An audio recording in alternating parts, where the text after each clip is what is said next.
Sahabat keluarga Muslim pemirsa Salam TV yang semoga dirahmati Allah Subhanahu wa taala. Adapun dampak dan bahaya pengaruh akibat dari maksiat dan dosa yang dilakukan oleh seorang hamba, yang pertama adalah rasa gundah dan gelisah.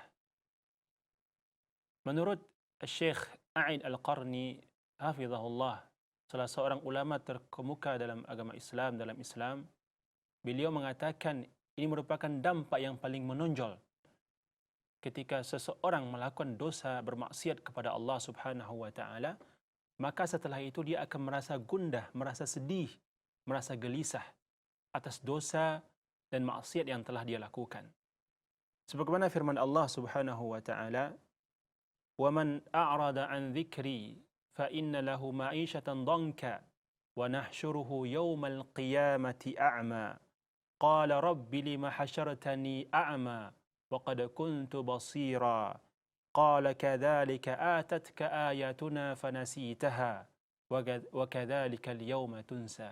Yang artinya, barang siapa yang berpaling dari peringatan Allah Subhanahu wa taala, tidak mengindahkan perintah Allah Subhanahu wa taala, malah mengerjakan larangan-larangan Allah Subhanahu wa taala, maka akan kami berikan kepadanya kehidupan yang sempit, sehingga timbullah rasa gundah, rasa gelisah setelah bermaksiat kepada Allah Subhanahu wa taala.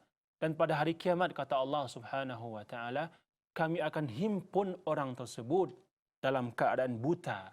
Lalu orang ini mengatakan, "Wahai Tuhanku, kenapa engkau menghimpunku dalam keadaan buta, padahal dahulunya ketika di dunia aku bisa melihat?"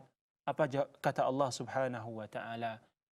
"Begitulah dahulunya ketika datang kepadamu ayat-ayatku," kata Allah Subhanahu wa taala, "lalu kamu melupakannya, kamu melupakan perintahku, kamu mengerjakan larangan yang telah aku perintahkan untuk menjauhinya, maka pada hari ini juga," kata Allah Subhanahu wa taala, "kamu dilupakan." Sahabat keluarga Muslim yang semoga dirahmati Allah Subhanahu wa taala, itu yang pertama. Adapun dampak dan akibat yang kedua adalah dari dosa dan yang maksiat yang dilakukan oleh seorang hamba, terhalangnya rezeki. Para ulama membagi hal ini kepada dua hal. Yang pertama adalah terhalangnya rezeki itu sendiri. Yang kedua, terhalangnya keberkahan rezeki yang diberikan Allah kepada kita.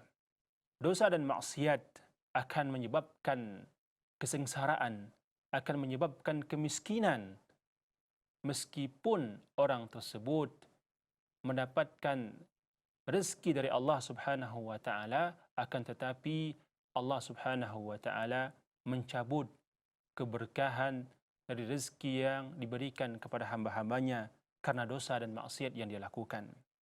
Kemudian akibat yang ketiga, dampak yang ketiga adalah dosa dan maksiat akan menyebabkan lupa.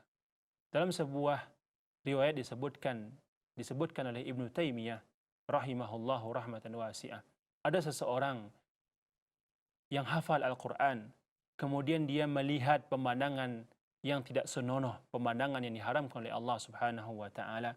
Kemudian ada yang menegurnya, ada seorang alim yang menegur orang tersebut, "Niscaya kamu akan mendapatkan dampak dari maksiat yang engkau lakukan pada hari ini, meskipun dampaknya akan kamu rasakan beberapa saat yang akan datang."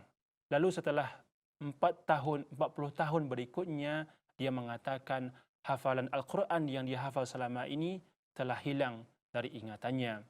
Begitu juga disebutkan oleh Al-Imam Syafi'i ketika beliau mengeluhkan hafalannya yang sering lupa, lalu beliau mengatakan kepada gurunya Waqi', "Syakautu ila Waqi' an su'i hifdhi fa arsyadani ila tarkil ma'asi wa akhbarani bi anna al-ilma nurun wa nurullah la yuhda lil 'asi." Imam Syafi'i mengatakan, "Aku mengeluhkan hafalanku kepada Waqi'. Aku susah menghafal," kata Imam Syafi'i. Lalu Waqi' mengatakan, Al-Imam Waqi' mengatakan bahwasanya ilmu itu adalah cahaya dari Allah Subhanahu wa taala, dan cahaya Allah tidak akan diberikan kepada orang yang suka bermaksiat, berbuat dosa, melanggar perintah-perintah Allah Subhanahu wa taala. Kemudian dampak yang berikutnya yang keempat adalah timbulnya rasa marah pada makhluk Allah Subhanahu wa taala, di hati makhluk Allah Subhanahu wa taala. Karena pada hakikatnya marah dan cinta marah dan cintanya makhluk Allah Subhanahu wa taala berasal dari Allah Subhanahu wa taala. Disebutkan dalam sebuah riwayat, ketika Allah mencintai seorang hamba, maka Allah memberitahukan kepada Jibril alaihissalam, "Wahai Jibril, aku mencintai si fulan, maka cintailah dia," kata Allah Subhanahu wa taala kepada Jibril. Kemudian Jibril memberitahukan kepada penduduk langit, itu para malaikat. Jibril mengatakan, sesungguhnya Allah Subhanahu wa taala mencintai si fulan, maka cintailah si fulan, kata malaikat Jibril kepada penduduk langit. Kemudian akan diberikan kepada orang itu penerimaan makhluk Allah Subhanahu wa taala yang di bumi mencintainya. Adapun orang yang bermaksiat kepada Allah Subhanahu wa taala, maka Allah berfirman kepada Jibril alaihissalam, "Wahai Jibril, aku membenci si fulan, maka bencilah dia," kata Allah Subhanahu wa taala kepada malaikat Jibril. Lalu Jibril alaihissalam menyampaikan kepada penduduk langit, "Wahai penduduk langit, sesungguhnya Allah Subhanahu wa taala membenci si fulan." Lalu penduduk langit pun membencinya. Lalu orang tersebut, orang yang berdosa, yang suka bermaksiat tersebut, akan dituliskan bahwasanya dia tidak diterima, dibenci oleh makhluk-makhluk Allah Subhanahu wa taala. Kemudian dampak yang berikutnya adalah umur yang berlalu sia-sia. Sahabat keluarga muslim yang semoga dirahmati Allah Subhanahu wa taala, satu detik yang kita lewati akan ditanya oleh Allah Subhanahu wa taala. Satu detik terlalu berharga untuk disia-siakan. Karena satu detik yang kita lewati bisa kita gunakan untuk melakukan amal saleh yang diridhai oleh Allah Subhanahu wa taala. Karena perlu kita ketahui, hari perhitungan pada hari kiamat sangatlah panjang dan tidak ringan. Oleh karena itu, kita harus melewati hari-hari yang kita lalui dalam kehidupan ini untuk melakukan ketaatan kepada Allah Subhanahu wa taala. Disebutkan dalam sebuah hadis sahih, Rasulullah sallallahu alaihi wasallam bersabda, "La tazulu qadama 'abdin yawmal qiyamah hatta yus'al an arba' an umrihi fima afnah." Pada hari kiamat, kata Rasulullah sallallahu alaihi wasallam, tidak akan bergeser kaki seorang hamba pada hari kiamat sampai dia ditanya tentang 4 perkara. Dan beliau menyebutkan salah satu di antaranya adalah tentang umurnya, tentang waktu yang telah diberikan oleh Allah Subhanahu wa taala, untuk apa dia gunakan. Tentunya hal ini akan berat bagi seorang muslim ketika dia mengisi waktu-waktunya selama hidup di dunia untuk bermaksiat dan melanggar perintah Allah Subhanahu wa taala. Kemudian yang terakhir adalah dampak dari maksiat yang dilakukan oleh seorang hamba dalam melanggar perintah Allah Subhanahu wa taala, azab yang menanti di akhirat.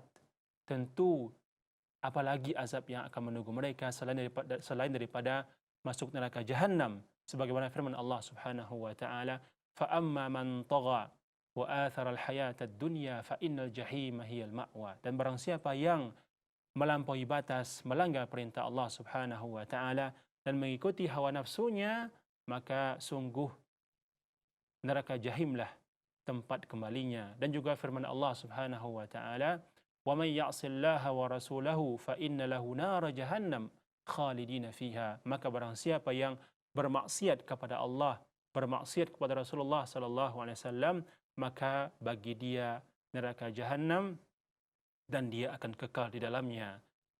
Sahabat keluarga muslim yang semoga dirahmati Allah Subhanahu wa taala, mudah-mudahan dari apa yang telah kita sampaikan tadi bermanfaat bagi kita semua, sehingga bisa mendorong kita, memotivasi kita untuk meninggalkan dosa dan maksiat yang dilarang oleh Allah Subhanahu wa taala sekecil apapun. Mudah-mudahan bermanfaat. Terlebih terkurang saya mohon maaf. Subhanaka Allahumma wa bihamdik Asyhadu an la ilaha illa anta astaghfiruka wa atubu ilaik. Assalamualaikum warahmatullahi wabarakatuh.